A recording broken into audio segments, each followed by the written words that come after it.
संपूर्ण देशाचे लक्ष लागून राहिले होते ते लोकसभा निवडणुकीच्या निकालाकडे। सकाळपासूनच सगळीकडे मतमोजणीसाठी सुरुवात झाली होती। हळूहळू एक एक निकाल हाती लागत होते, पण कोल्हापूरकरांचे लक्ष लागले होते ते शाहू महाराज की संजय मंडलिक। पण हे कोल्हापूर आहे आणि इकडे कोल्हापूर जे ठरवतील तेच होते, मग देशभरात कुणाची हवा असू दे।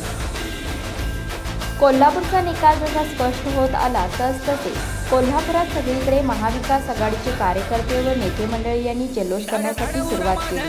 या सर्व जल्लोष सोहळ्याचा आढावा घेतला ते कोल्हापूर लाईव्हच्या अभिजित मांगले यांनी।